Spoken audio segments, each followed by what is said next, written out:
It is considered one of, if not the absolute best atmosphere in college sports. The Penn State whiteout game every other year against Ohio State. The Bucks are in State College tonight, but this year, the whiteout, not a factor. No fans in State College Saturday night. That'll be different, to say the very least. We're going to dive into the Buckeyes and the Nittany Lions in just a few minutes. But first, it is week 10 of football Friday night. Division I Region Final Friday. That's right, and all season long it's been the curiosity. Can any team pull off an upset of the defending state champions from Pickerington Central? Well, the Tigers unbeaten entering tonight's Region 3 final. Biggest problem the Tigers had tonight, right here, trying to run through the Spirit banner. That's right, See, that's hard. Some of the young guys, they got a little false start there. Crisis averted. Pick Central starts quickly. Gardner Wallace headed to Northwestern. Whitney, Wildcat fan. Looks great in purple already. Heels overhead for the end zone. Warhawk quarterback Judah Holtzclaw matches that. Second quarter, gets to the end zone, tied at 7, but not for long. Tigers turn it up in the second quarter. Wallace again breaks free, and he wins the race to the corner.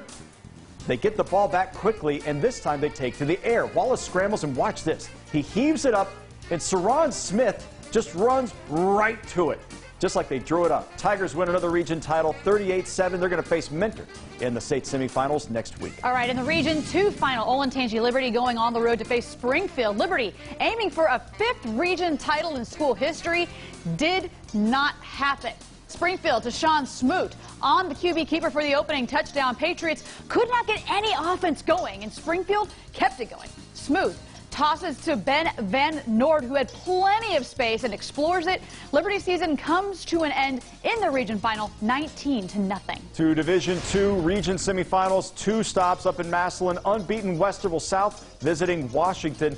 Wildcats on the board first. Peter Pedroso buys time to future Penn State receiver Caden Saunders for the score. After that, the Tigers go on a rampage. Ground game was turned up. Jamasius Portis and Wittrell Hartson scoring touchdowns on the first and second quarter.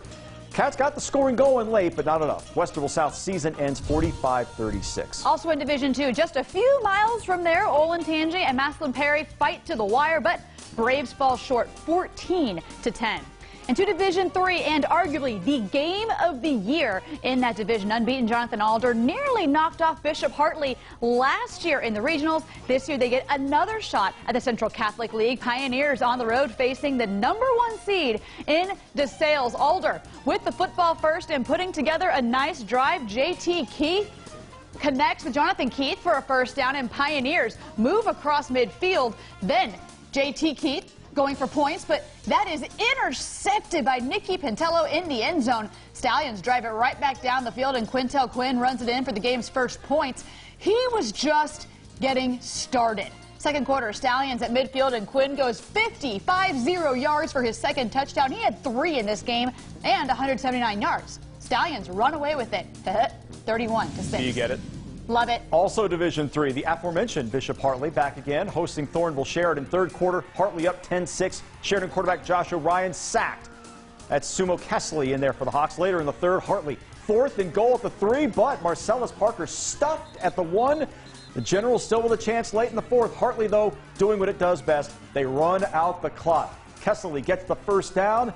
Got a little chippy at the end of the game as the Hawks try to take a knee. Sheridan keeps the aggression up. Hartley coach Brad Birchfield takes a little exception to it, but the Hawks are moving on. They hold on, a 10-6 victory. NBC4i.com's Justin Holbrook joins us, a proud Ohio University grad. So tonight, you got to go back toward home. Yeah, good to be back in Athens County, specifically the great village of Gloucester. That's where Newark Catholic traveled this week to take on Trimble. Back-to-back long trips for the Green Wave, who beat Danville on the road last week to get to this point.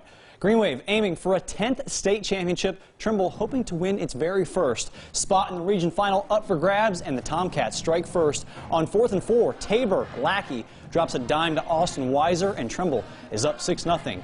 But a bad snap for Trimble. Bad snap on a punt gives Newark great field position, and the Green Wave capitalize. Kyle Langenbrunner goes 17 yards for the score, 7-6 Green Wave. First and goal at the 8-yard line. Cole Cantor keeps it for himself. Nice spin move in for the tutty, 14-6 Newark Catholic. Green Wave back inside the red zone. Tristan Gorius follows his blockers, and he's in, and Newark Catholic wins 35-19 to advance to the region final. All right, to the City League playoffs as Walnut Ridge hosts Beechcroft. First quarter, Javaris Leach is picked off by the Cougars' Trayvon McConnell, and it's Beechcroft ball near midfield. Muhammad Cabo tackled on the read option by Navarian Adams. Some good defense in this one. Second quarter, still scoreless, that is until now. Leach breaks a few tackles and takes the distance for a 40-yard score, 8-0 after the two-point conversion, and Walnut Ridge wins 22-0. And tomorrow, the region semifinals in Divisions 4, 5, and 6. The big one in Division 4, undefeated Bloom Carroll on the road at Licking Valley. Panthers played for the state title last year. Unbeaten North Union at Eastwood Pemberton. Harvest Prep with a tall order at #1 Ironton. And finally, West Jeff visits Coldwater. Jared?